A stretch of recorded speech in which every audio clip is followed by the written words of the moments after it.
Canal FM. Turto vive aweno aweto mi do zona mi va radio Canal FM dile egbe be mi we nenyo be wona me egbe a Togovi nyanto mia bevi nyanovi de ka ele Canada eye mi le ja kansen gba kudo sokudo leke wacha o le po Togo we dunya hehe be nyao nu kewe le nyi wa be ku he o e nyawon ti mi le ja kan asenwa kudo e mianovi ale kamelo. Allô. Oui, bonsoir. Bonsoir, Dadede. Leko le hom nwede. Leho. Aha, leko ni sobi do. Leho. Doni so. Leko ele ya. Fondo. Ah, mi ka mi fonlo. Il fonyore OK. Andibe ma do gbene Togo dua. Ameko keke le toji lese apo emission ma do gbene fofonyo dadanyo nonyo tonyo adogbene Togo dua be wawe la vundi wawe le avu wawe bana vu ogbelo Enyon mi de kuku mi anyanyi ko we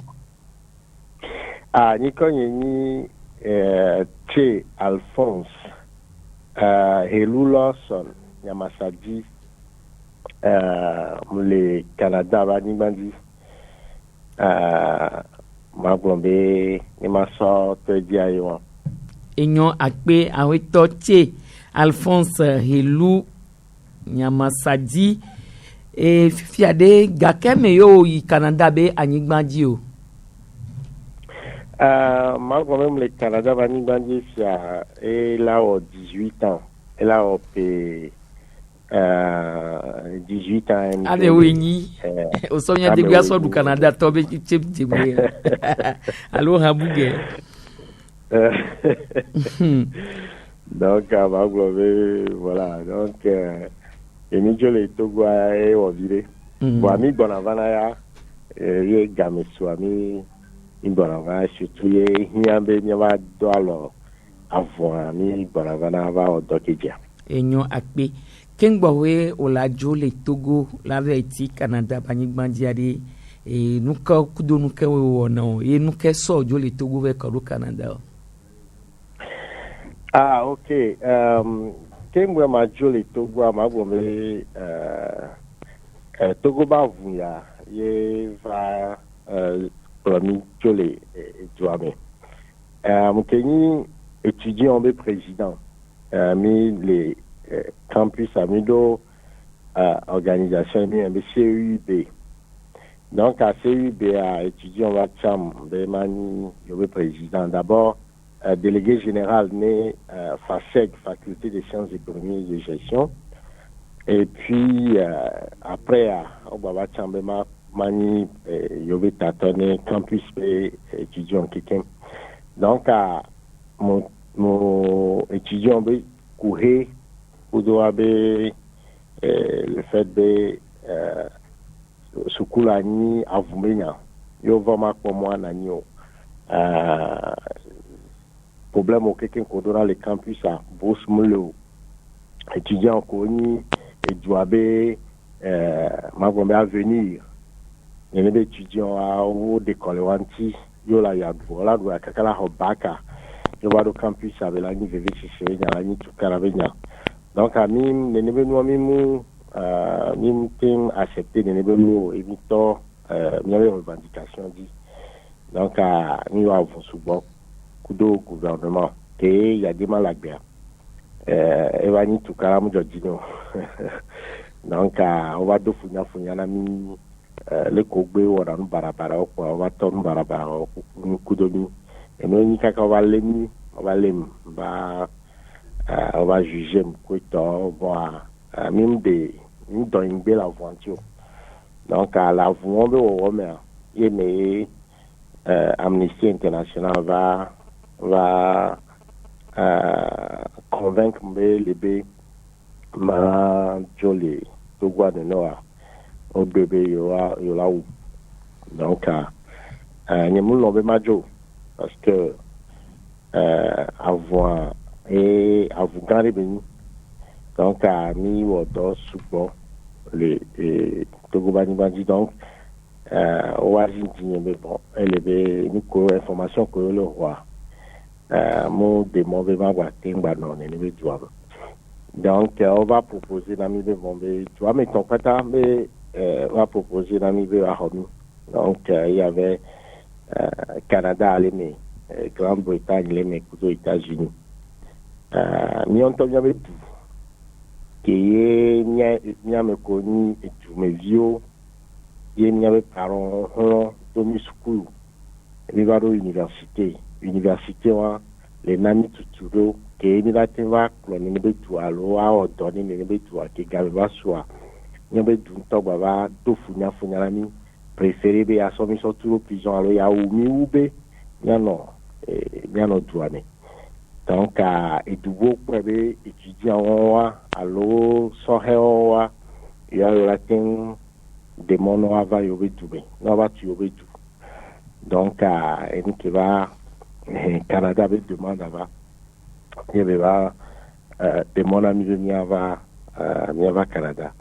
Donc, il va à Canada, on a tout, sans responsabilité, on a mis, pata, ma université dans, ni français, francophone, parce que bien doit anglais, les coups de français qui sont les. Donc, on avait une université francophone quand que les ouest canadiens, on avait une université Saint-Boniface, gouvernement va chambement un des gouverneurs, avec on a l'emploi universitaire, donc avec conseil exécutif des gouverneurs de l'université Saint-Boniface. Mais, un exemple, juste n'a pas les cahiers, ni on t'a mis traité dans le milieu de médias. Voilà qui est tout beau pour arriver à mes ressources minimes et militer au donner tout. Donc elle est vraiment regrettable. Bon, on continue à continuer la voie, mais nous mostrons les Togo vient donner Togo. Enyo akpe Alphonse misubo vide mi Togo vi ko le Canada misubo vide anengi be ende le kemite on a donago. Ma question n'yonto Togo vi collé Canada au Soudan. Donc à mi formé nous avons diaspora togolaise pour la diaspora des Togolais au Canada. Il y avait Diastocade. Donc à Diastocade mon y avait au chambement il y avait vice-président. Et Canada est du grand intervenu et so pour Atlantique, Caraïbes, Pacifique. Magombe, les IA, mais qui ont eu du végon qui l'ont après Roche au Védoua et ni Canada. Donc, et ni à le connaître ma province où les ni il y a une dizaine de provinces a beaucoup de territoires. Et du cas combien de frontières pour ni Amérique. Donc, à Togo, vu qu'on le doit ni Bolo, ni des organisations. Et donc, Midorago, Edjeji, Sorblona, bientôt il y avait du le Canada, les Kémiratins, Anotua, Mirale, Novicia, les Kémiratins Pero, Togontia, les Kémiratins Pero, Avoachantia, et les Neglona. Donc, mi wana fusubolé, Togo, lui, des changements, l'autre trop bava, mais il y avait tout bien. Donc, à Magouamine, qui va être grosso, et qui est bon aller. Canada, alors, qui est dans le Canada, entier, et on. Et on fait un Togo vi qui est le Canada, kudo Togo vi ko le du potio miade, kadodo de le miadomia. Inbe et ande le kemite wona e mi dona gwalo mi disi mi anoneo. Ok. Donc, le Canada, Magouambe, Canada, diaspora, et organisation, levé, dodoa, et Djenko, Otedifia, Kengwemi Vava Canada Antonia depuis les années 70. Donc, on est très bien organisé. On avait deux doigts et les deux couchis. Donc, Enabena, Okwe, et du porteur, et Amérique, Europe, Vedjo, Germany, France, le Congo, le Rokikin, beaucoup d'Afrique avec Vedjo. Donc, Mitro, Bordeaux, diaspora togolaise, organisation quand même, qui est mis le Kodi Togo. Kodi Togo a une coalition de la diaspora togolaise pour l'alternance et la démocratie. Donc, Togo Cité, août 2017 mi quoi do desi be LB diaspora chamba cité les barans supporter à l'obar pero Togo Viobe en Fokolole, Togo Nibadia, Inti. Donc, mito manifestation dit les Djome Bobo, nous avons coordonné manifestation qui donc il y a pour beaucoup d'eau Ekbereka, donc à Eva Nabe, Mini Togo les Paris, les décembre 2017, émission d'eau Kodi Togo Agni. Voilà,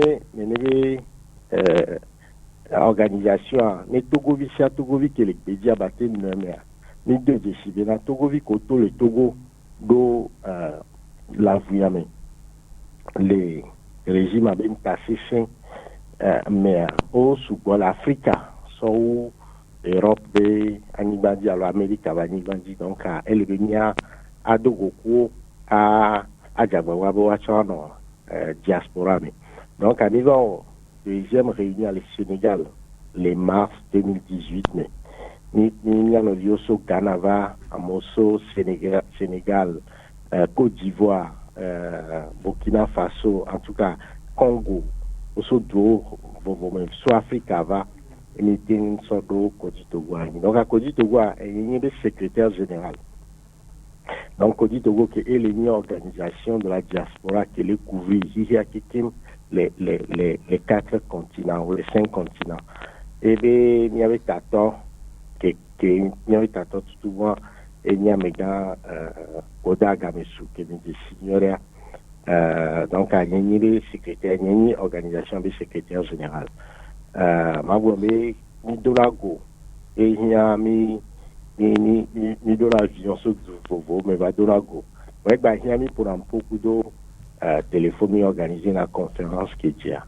Donc, avant qu'on mette cadeau d'eau qu'il y a maintenant, donc, il y a quelqu'un que ce soit Amérique, Canada, Europe et Asie, à l'Afrique, ni thème pour entrer à pour avoir les communautés ou Togo Vio, à Tinkpero Douanti, à Yaki Douale Doua, avec qui Douale Sia, les communautés ou et du Mevio, ou à Tinvo.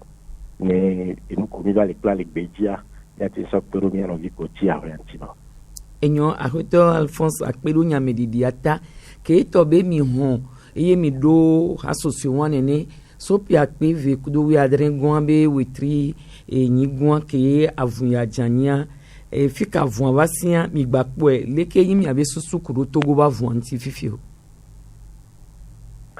adede enyakobio bio nyanyori nto Togo ba voix Niaglombe eva le do gapopore mea qui est élevé mia a cité parce que mia mi le poebena 2020 ele ni maube game bebe le chane Togo vio be wajagwagwa ne alternance à l'autre troyeye bava ye totroye bava leke mi le puedo mi le puebe ele vevere mia etapa meton allo afodede dole mi do lawo kengbe didudua basumiasi elebe alternance abava après 53 ans ne cessé des régimes so il y a des manvado viadia Gamesu ne changement bava ne be changement Togo vio o les notes pour sous kaka 63 mais Togo vio va citer 2000 au cité 90 mais au va citer août 2017 et ne be trop bava donc à 2020 choko ne be changement rolava et quand be lava ni peut afford de les midolade surtout quoi Magwambeye, Monseigneur Boubouton, Podro, les ou NB, opposition quelqu'un de la bord. Yé, ni l'a choisi, ni tenir à yobe candidat commun. Et Américain, yé ben bodome. Et ni a quelqu'un, ni l'a anon, abe edu. abe peuple togolais mais il y a une sorte au changement mima be min ko les démocratie ne ye mi asupo bangbanzan dame sama be ya ni président mais mi gamen ko su ni gamen wala bava et ameko keke mbe ya ni président ye gamen suye akwa me la tenko alo condition ko me la ten akwa la kwa gamen il a ten glombe mi asupo ai gamen sisia de kake mi lawo ye be la défi ni les sérieux et il a des surveillants bon il les dit noir vraiment il a des surveillants bon mais il les dit est vraiment une candidature commune donc la candidature commune il faut tout voir que il a des donc il y a diaspora à l'autre Togo il est beau de venir ne sous soi ne be affordé dia vezerinto be gamin ba ni gamin ya so gleu alors Michel avait ouais quoi il a niam que il dit il a débat fort vezerinto donc il est ni a tout voir et vegan que ni au des candidats communs à toi ni candidat commun ni et il y avait chef il y a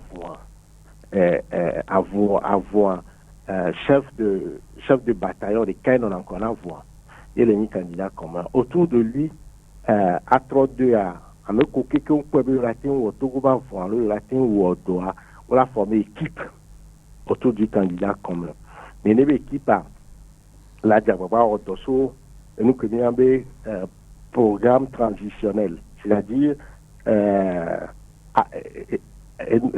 et doit avoir programme que Dieu la sort plodoa alors faut des que Dieu la plodoa et doit avoir dodo qui au Dieu là non la sort plodoa ken boela ba d'accord grand exactement là on est des programme et yo on est des programme on la diababa on la dit ça to et ni la peruanti on la dit ça to et ihiame et dugangome on la France Germany Canada États-Unis a tourné du parce que yovo do intérêt do mi avait doué donc avec yodo alternative après 53 ans de régime de Fonya Simbe et de son papa avec yodo alternative et alors que dit au Jacob Douaro ya m'a rassuré et douon ko do nous c'est do power et o ye ndega jolé et duré que ma va l'honorer mais on va convaincre et Vegoan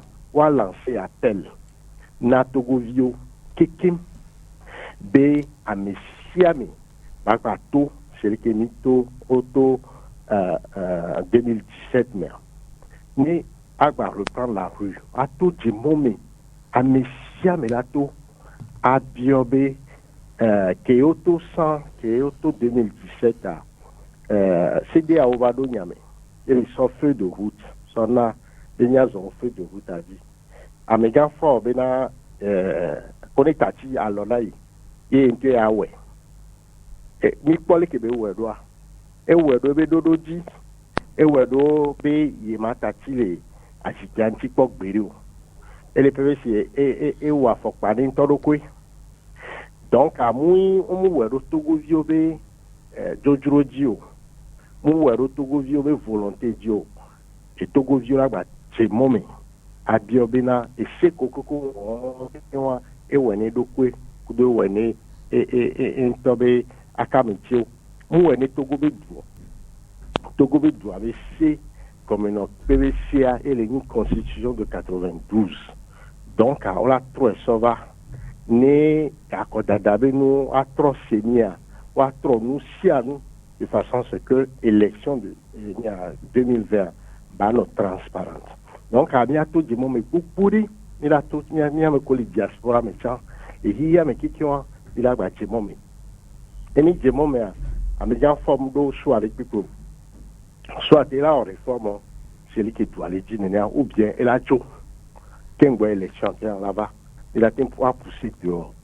Et Algérie, on avait président, dès qu'on annonce déjà l'élection, dès qu'on annonce déjà l'élection. Et joking pour l'élection là. On le pas via. If you le po be nyo chami la ten we sigba me won kede ni a.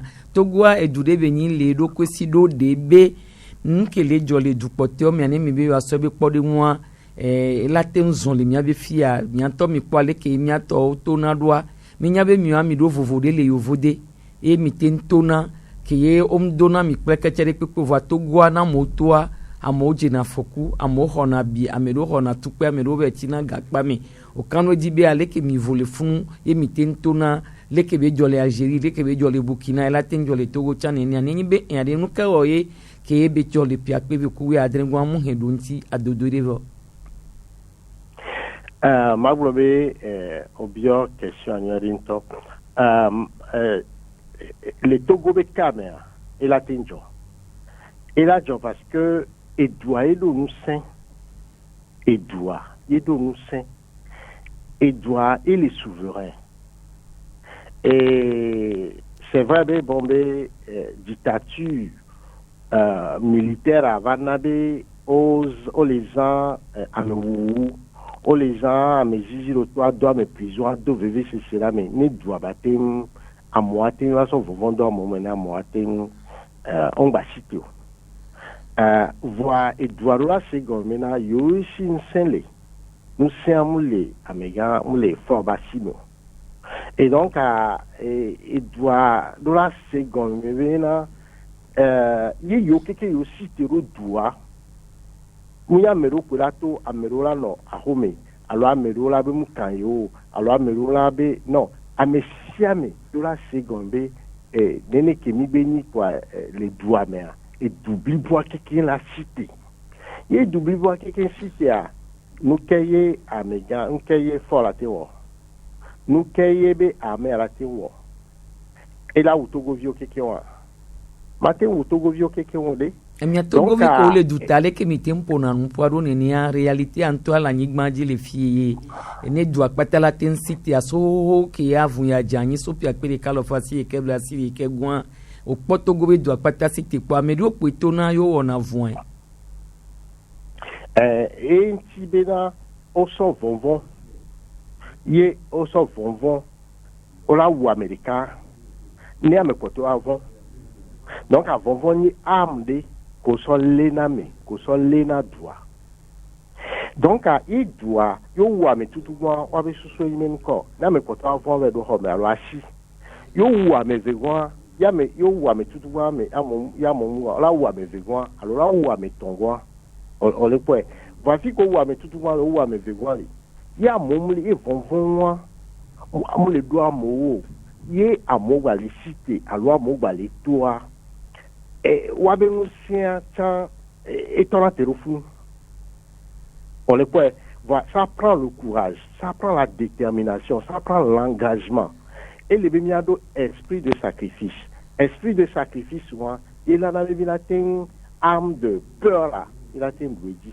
en fait ameko le doa mi Alphonse ameko le doa mi ogona be mi ami le duta mi tutuna yo be yo ato voa mi ya etukwa matin city le Togo la ba lo mi le funu fifia yo ya yo we kuna emi ami gbona yo wadu na gbe a ya bi oko ona won oui onya miomu nya particulièrement Alphonse a muni egbeji mvakin bele ina kene gbona nyento mo expérimenter dans les points non connaît étudiant mi so avoir ni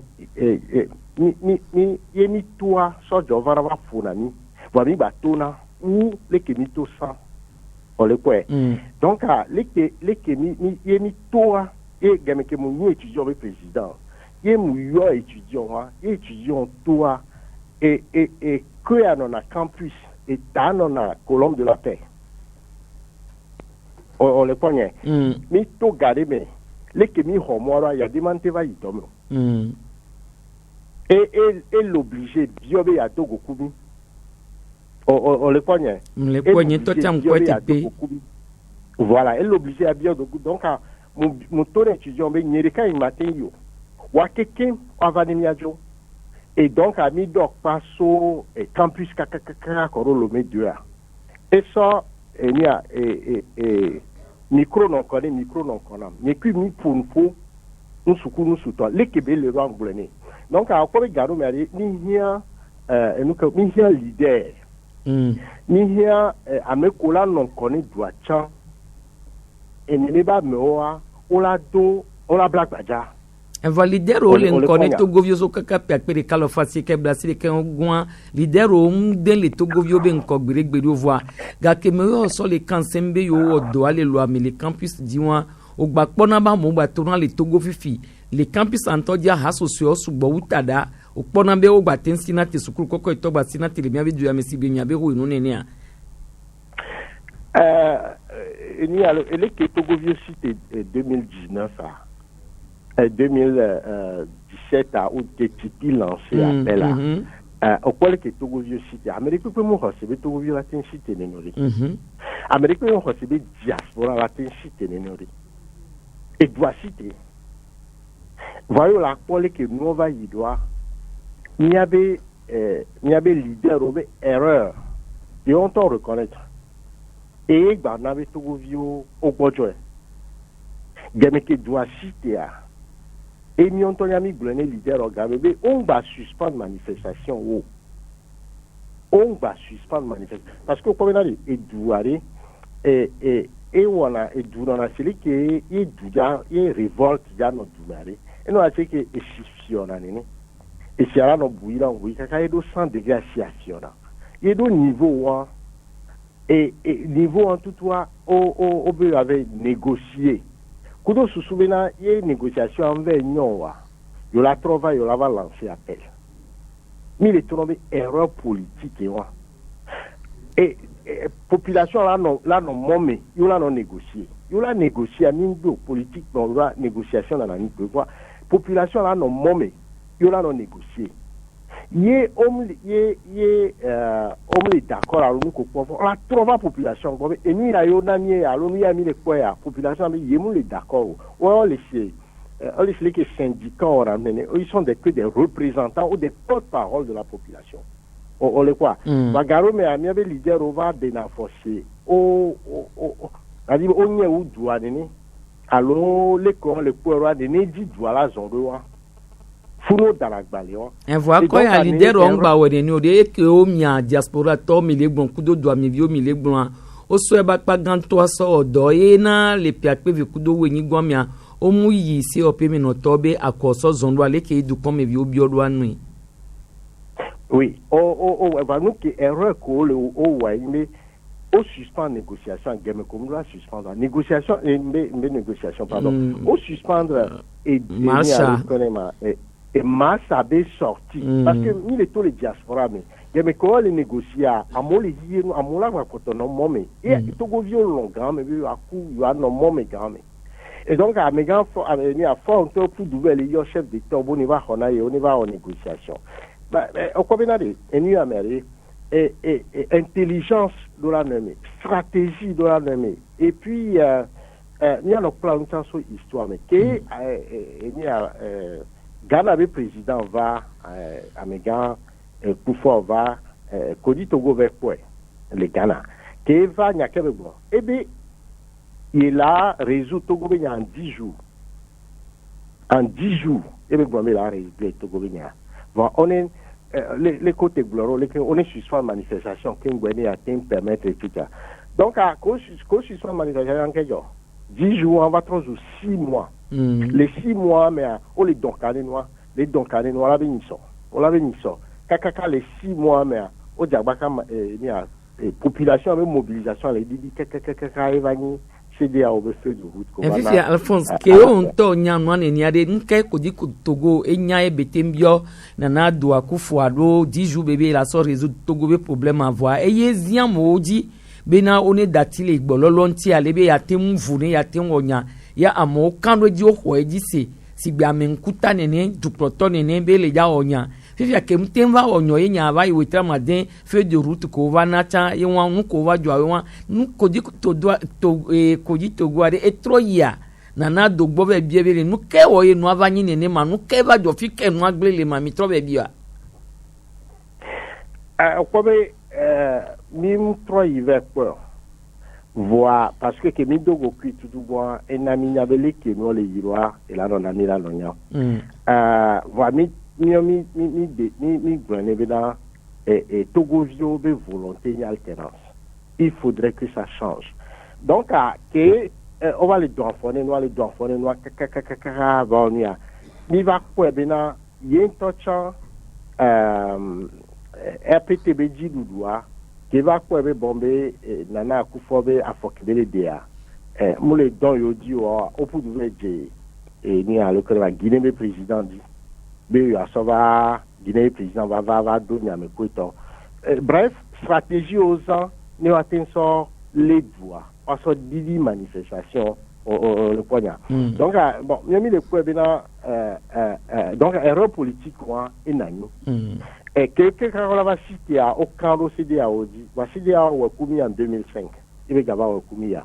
Donc nous qui bien mis le bon quoi maintenant Togo villa c'est comme mais amebu nyava wenamio amebu nda so afibu lava wenamio politique à rapport de force benjaminina mia be un sel ni doa va be sisi voyez doa cité mia be leader on gba no da for friend jo on gba no da parce que le ko dana for friend jiro le ko dina be à contrôler mouvement roi au fond on a trois de sécurité deux on le vont avoir intérêt. 3. Au début, a suivi une lutte à Tenva Klodoa. Yo so esprit au matin, maglema koube nyabelani, yo quoi, on l'a dit héros na potu. On est pas avec quoi lutte gangan yo ten libéré ou avec doa. O so avec B, so demain. Ma ouve viwa nube o tiagbe. Amero mu tiagbe. Voga kia e doa reconnaître na nobena ameyowa et dumevi allo o wavu. Ini son Mandela be exemple là. Mandela est sacrifié, 27 ans de prison. Nous, comme proposé de Mandela, les 27 ans de prison, vous voyez, one man, one vote. Il dit que vous avez kakaka, ma va voir tous les mots. Américains, vous avez tous les mots.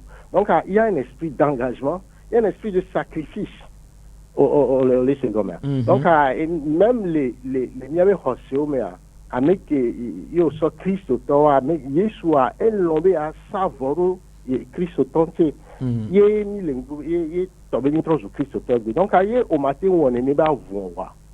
Ye au matin non connaît ne ba voa. Mi se gome. Be on le vend la pointe be. On le vend la pointe intérieur et son coup vieux d'accord. Vangba encore. Parce que on le encore. Bon yabe matin on ne be no afune on le blé l'Italie alors on le blé tout monsieur. Enyo Alphonse. Donc les egbeben qui a miade Togovi ko le gbedio be hasosobu gbalea alo Africa vi ko le gbedio be hasosobu do le keye ogbale no wa chanwa me alo Togo to adede pou. Celui qui est venu global il a côté Togo elle est une coalition ne Togo viobe et hasoso ha donc la coalition ni e gombe e hale Bani bandi. To vone wa organisation diaspora be organisation buo gbale to vone wa. Diaspora c'est-à-dire Togo to a l'autre bout de diaspora. Si avec Mbiova inenia et Togo to a miano Togo to a kemi Togo be nyami jagbon. OK. Oui, non, ni a le ma Kodi Togo a eleni et que les bois et ha okitiwa. Donc, elle est bonne. Togo vio quelqu'un qui est Afrique bani bandi, Amérique bani bandi, Europe bani bandi, Kudo Asie bani bandi. Kodi Togo elle est bonne. Quelqu'un. Donc, Kudo elle Kodi Togo meo. Et hakke Kudo hakke wele meo. Ok. Et house bon. House bon. Donc mi matin cité au voir matin yo nkuta donc à matin tu dis au Canada donc à diaspora que les diaspora togolaise au Canada élément OK yemi Europe bandia la France CMDT Conseil mondial de la diaspora d'ailleurs le président Eleni pour l'année que dit Togo et vraiment et à les Paris et les France.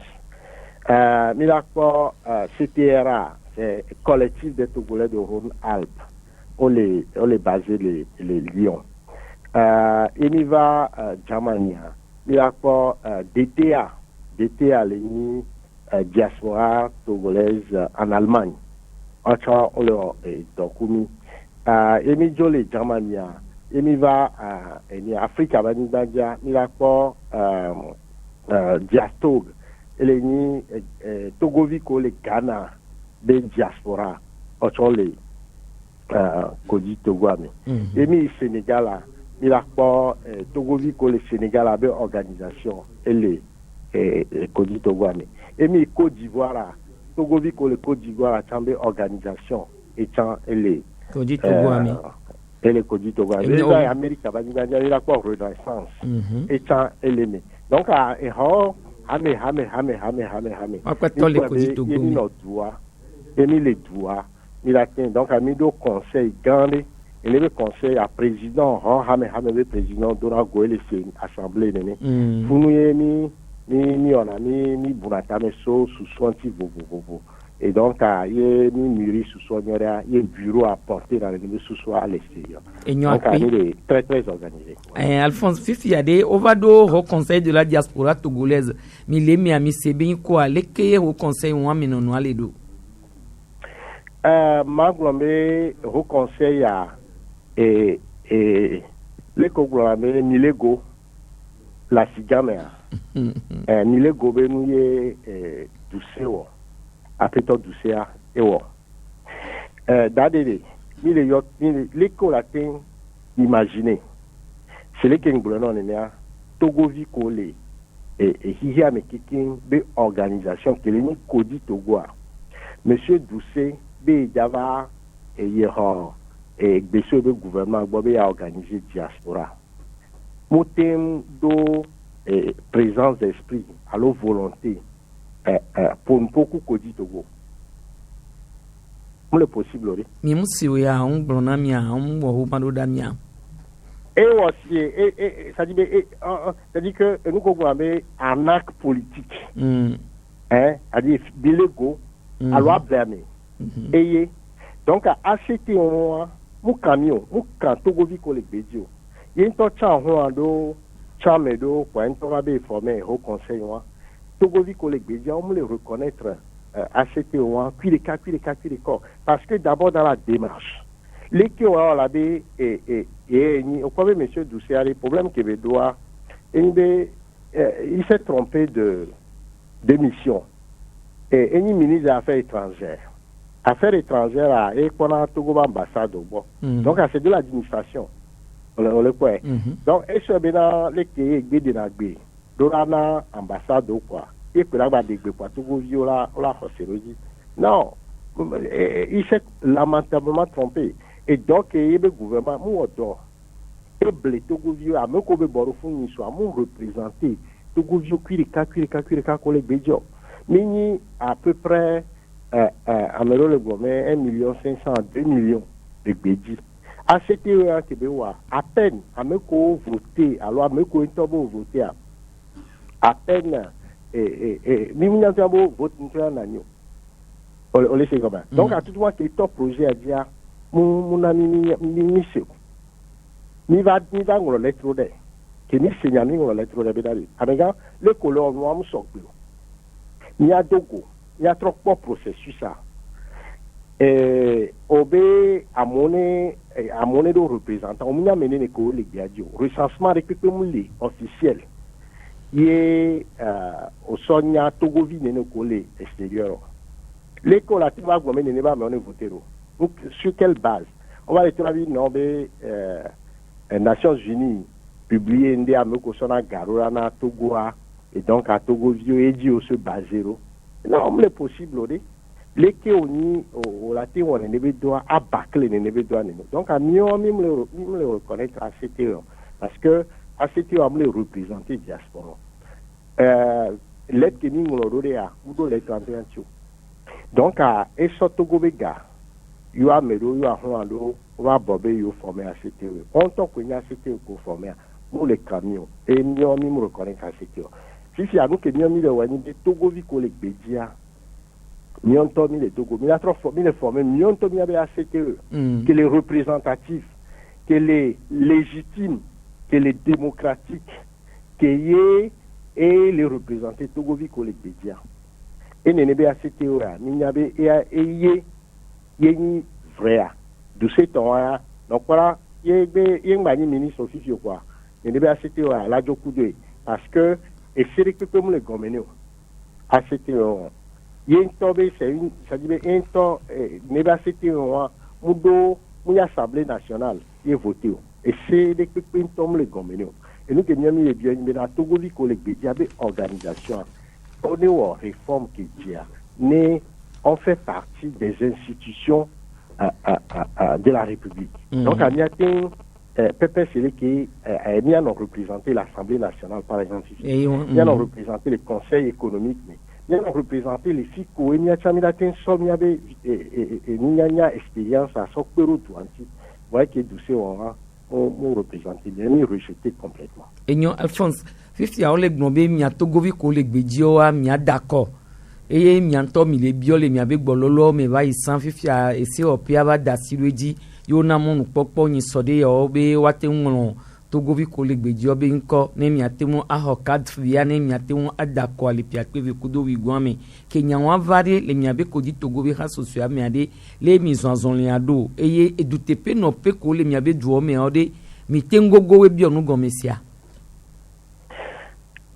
Effectivement mi bio les revendications de diaspora va voter parce que le possible et du côté de diaspora voter dans et Togo de diaspora maintenant voter encore que il y avait constitution et n'ami droit de n'y voter et donc à Kenny poser des revendications tout voir au parce que et casser tomber régime que les coloniaux de vous le régime que les coloniaux pour avoir diaspora Togovi Koé Oleg Bédia opposition va mener et donc on me dit il y a à la fin on va bomber yo accepter pour accepter et les personnes là sont maintenant mais les coups Lucie on la tronc les six coups miolo on le poignard c'est b on l'a voté on la sort 4 consulaires va on la sort carte d'identité là, on la sort passeport ça va. Donc on dit collègue Bédia l'école atteindre carte d'identité. En mojo les doigts mais et pénaré si qu'on atteint carte d'identité là. Carte consulaire et on veut carte consulaire on aura 6 mois avant le recensement électoral. Avant la révision électorale. Oui.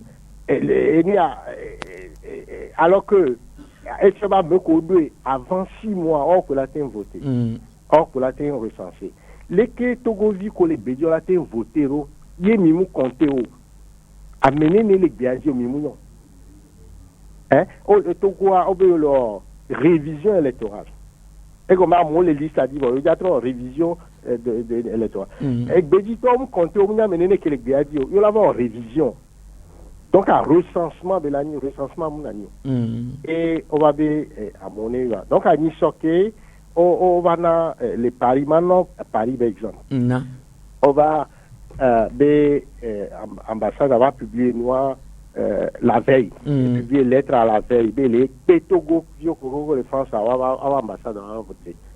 Voilà ça, comment mettons, on va carte d'identité, carte consulaire, kudo, passeport, que vous avez voté. Mais dans Meroura, Kodi Togobe, coordinateur, Raymond Alivinto, il terrain dit, Nicolas Aoumé, le Nikodi Togobe, commissaire à la mobilisation et à l'engagement politique. Et tant il terrain dit, ou caméra, il a pas image, et au non, tout le monde, on va y avoir. Obe avec quoi nous que les jours, au Benon Bombaï, on sort sécurité, il y a police. Il va y avoir une discussion avec la police à quoi. Ah, mais on a collé blanc, il va y avoir quoi nous que la son couille va quoi nous même le tout cas avec tout on caille ou on les permettre na oma donc on a hier les familles il y a aussi caméra et kakaka ça doit à maîtresse bien va y voir la maîtresse ou mais d'aller la team imaginer doublon balé bien et comme on ressent africain j'ai vu Togo dit que les français qu'au sous les français à béton 13 et on va bien recruter, recensé. Donc c'est pour se dire que le gouvernement est sérieux. Mais ma guamblo, ça dit que Adjoga est fini, patapa, et nous croyons qu'il y a besoin c'est pas sérieux quoi. Gouvernement Alphonse. Il wa balaye. Alphonse, minute ya meto important na mini miakpa ne nyade la si okudo e pe akpe kudo wi gwan be du kloto ba ko anti anya ko la gwan e poto 3 minutes ni miakpa. Enya ke magwa en bina candidature commune. Le fi ke mi va d'office ya.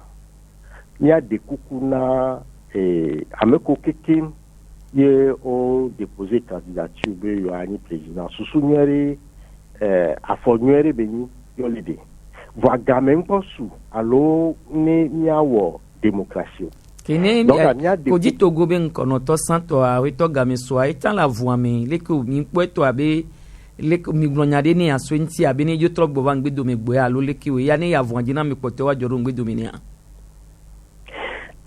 dadere ameko keke ye o be ani candidat susunyere beni mi le dakpe no mi le kafo chan parce que mi nous facile beni voa gamen posu ne wa ote woni ne benu donc ami le kwebe ameke ni hia candidature comme ameke la te woni ne be do egdea ne ba mea dorado envergure internationale et dora ni ameke ye so téléphone et la yo papa on le kwe a de nous gomene papa la tin so téléphone a yo Amérique de président alors ayo Macron a tenu mais là les Togo viwade o les nia changement 53 ans et sous on le quoi ne ba mais là nia mekeye a monsieur mais là no gomene la jouer rôle de transition a monsieur mais là ko ba mais am java nani mais a transition be rôle be va jouer on le quoi ne ba mais ni la ko be na et que la réconciliation parce que il y a de confiance le dit ne ba mais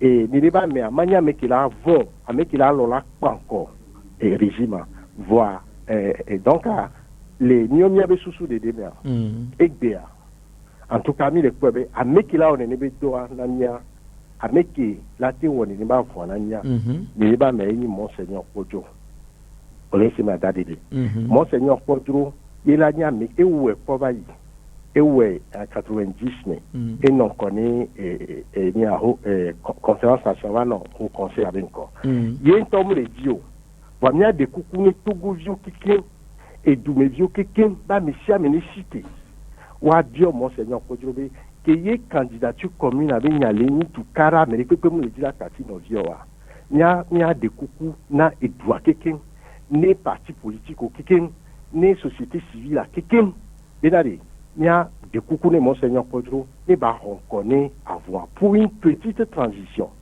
il y a une alternance à voir il y a une réforme à voir à messia me kebi à élection présidentielle batengi voir les temps historiques il y a mais on balonde et non qu'on a voir 30 ans plus tard maouba se dans encore on le quoi constitution est démonée parce que blocage moulé est né aja outil beyo do PD au matin yo obe 35 ans ni avoir et il a le connaissement et PD que me les limite donc à vous que le terrain dia yen tobe susumuni pobe ya non qu'on envoie et les dit a choisi à mener na Togo vio voir mais que déjà choisi là est-ce que Togo vio qui va lo ne va me dia là on va ni tout cara bien ordon donc allez à monsieur me pas la terre ni a second monseigneur Koudra et la transition de 6 à 2 ans ami il y a un nombre dominé à son réforme de 6 mois 2 ans mais oui 6 mois 2 ans donc